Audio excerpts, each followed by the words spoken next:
Hello students, welcome back. एक बार फिर से आप सभी का हार्दिक स्वागत, हार्दिक अभिनंदन आपके अपने YouTube channel study the next पर। आज के वीडियो में हम क्लास 6 की इंग्लिश के लेसन 8 द एलिफेंट के बारे में पढ़ेंगे। तो बच्चों, ये कक्षा 6वीं का जो लेसन 8 है, इसका नाम है द एलिफेंट, मतलब हाथी। तो बच्चों, ये इस पोएम के अंतर्गत ये जो पाठ है एक पोएम के रूप में है। इसमें ये हाथी है, इस पे कुछ बच्चे बैठे हुए हैं, पेड़ है, ये कुछ बच्चे पीछे हाथी के पीछे चल रहे हैं और ये कुछ मकान बने हुए हैं। तो चलिए हम इस पोएम को स्टार्ट करते हैं। The elephant. द एलिफेंट का मतलब है हाथी। बच्चों, यहाँ पर जो ये THE शब्द है, इसको मैं दी पढ़ रहा हूँ क्योंकि THE के बाद ई शब्द आ रहा है, सॉरी ई अक्षर आ रहा है। क्या आ रहा है? ई। मतलब जो शब्द एलिफेंट है उसमें ई जो लेटर है वो स्वर है, इसलिए हम इसको दी पढ़ रहे हैं। मतलब अगर दी के बाद या THE के बाद कोई भी ऐसा शब्द आए जिसमें उसका स्टार्टिंग का अक्षर AEIOU में से हो, जैसे EGG, एग। एग मीन्स अंडा, तो दी एग पढ़ेंगे। ऐसे ही हम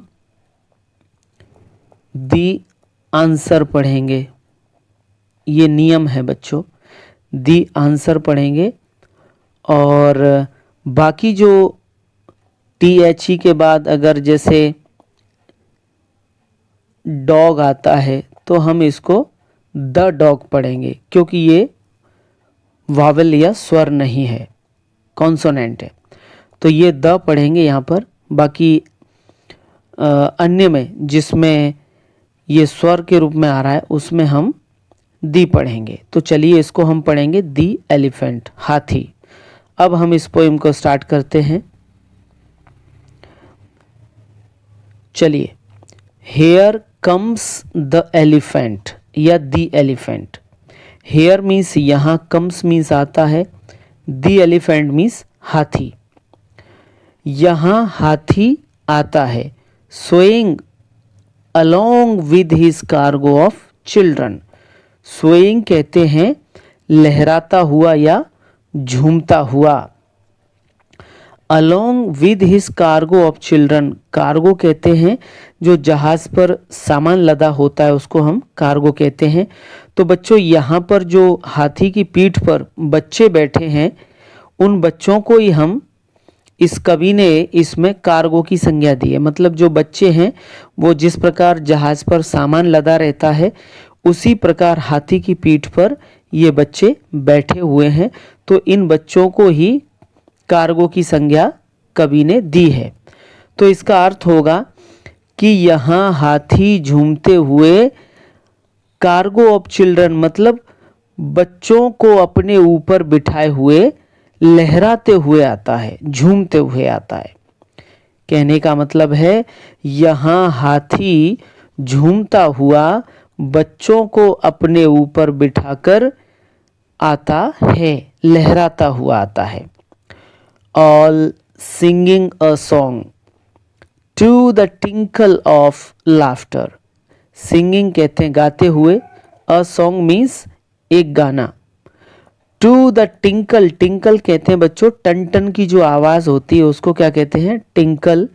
लाफ्टर कैसे हैं? लाफ्टर कहते हैं यहाँ पर हंसी को। तो इसका मतलब है कि उनकी हंसी, जो वो बच्चे हैं उनकी जो हंसी है वो कैसी लग रही है?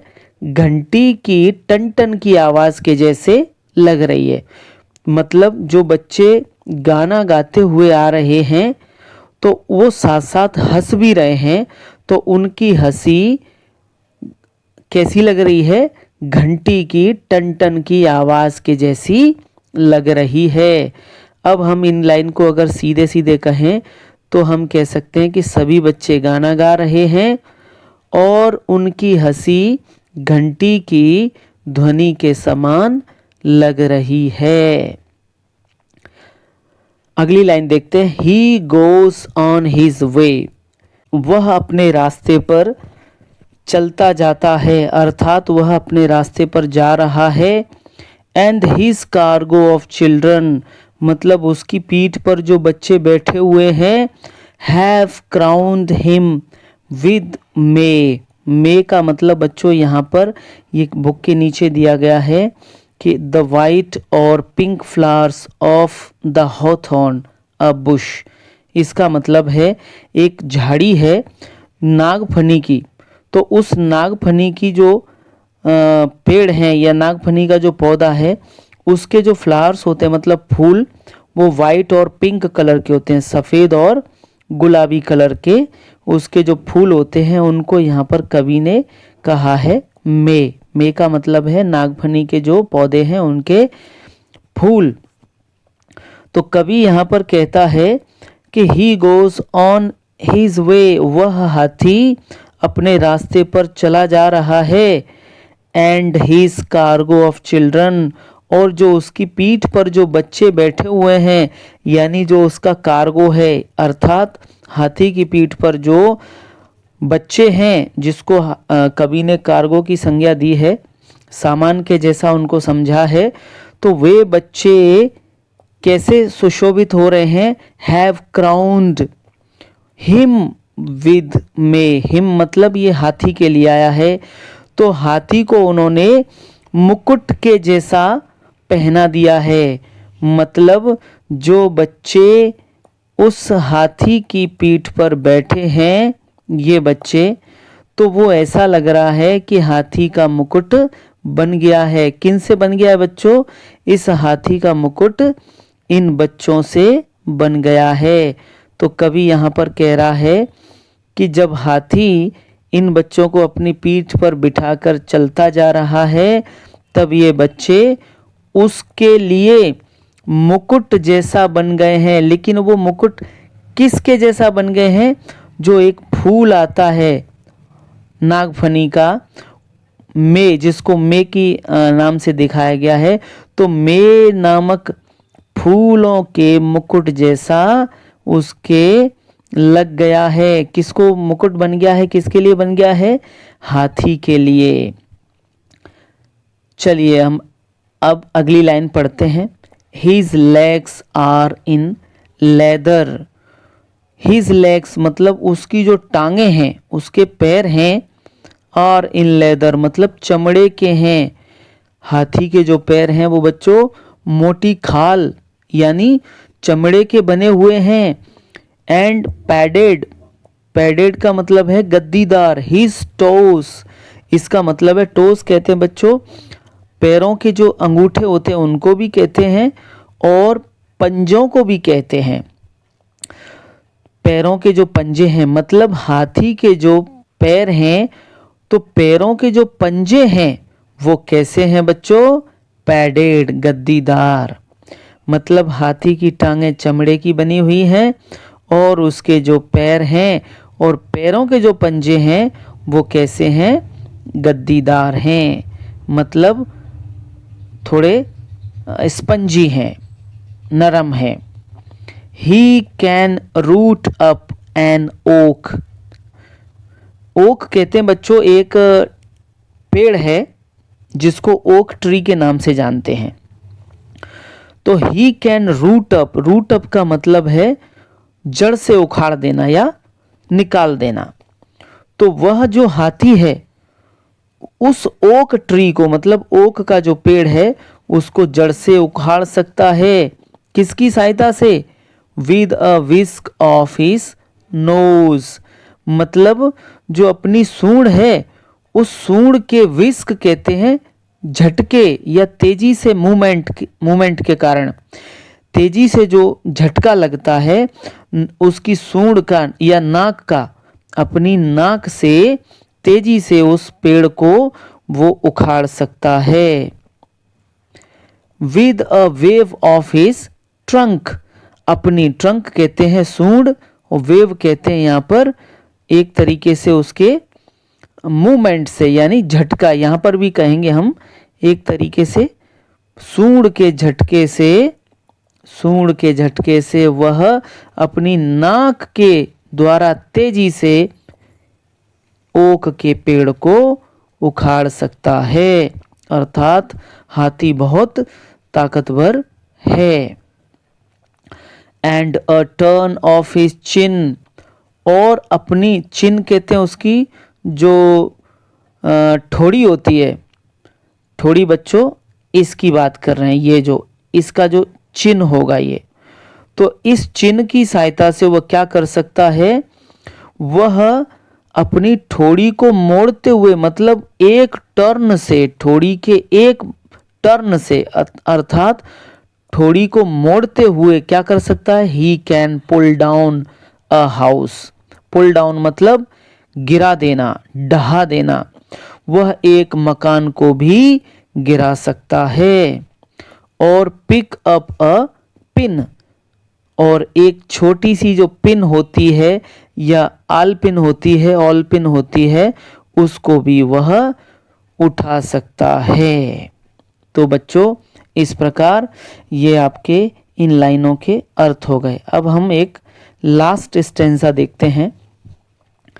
Beneath his grey forehead, beneath कहते हैं नीचे, और फॉरहेड कहते हैं माथा, मतलब ये जो फॉरहेड है इसके नीचे बीनीथ, तो बीनीथ हिज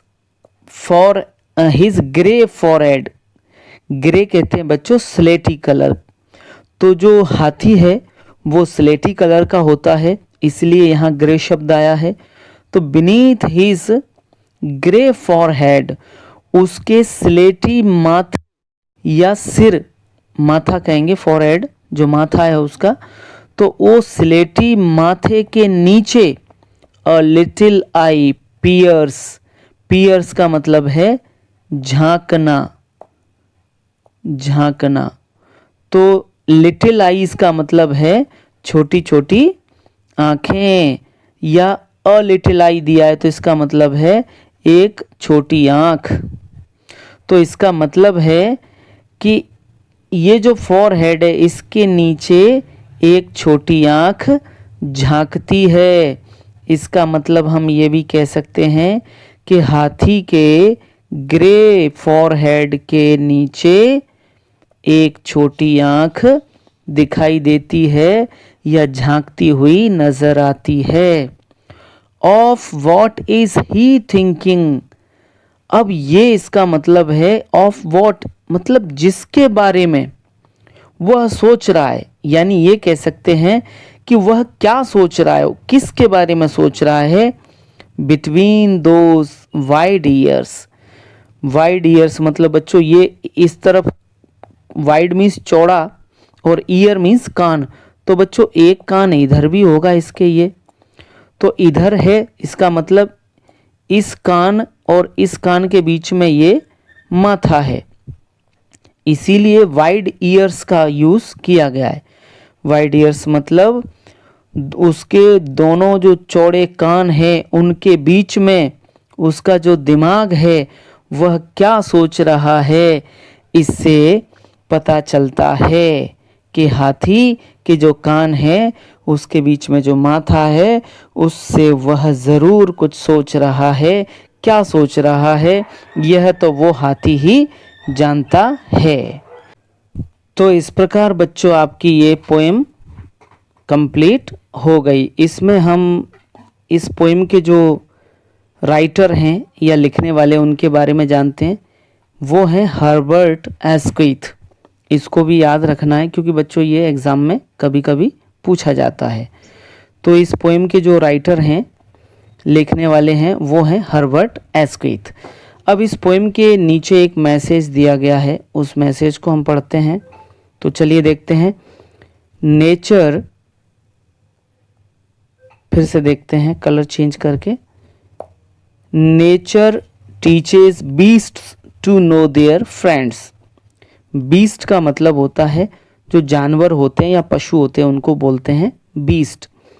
तो नेचर का मतलब प्रकृति, टीचेस सिखाती है, बीस्ट जानवरों को, टू नो जानना, देयर फ्रेंड्स मतलब उनके दोस्त।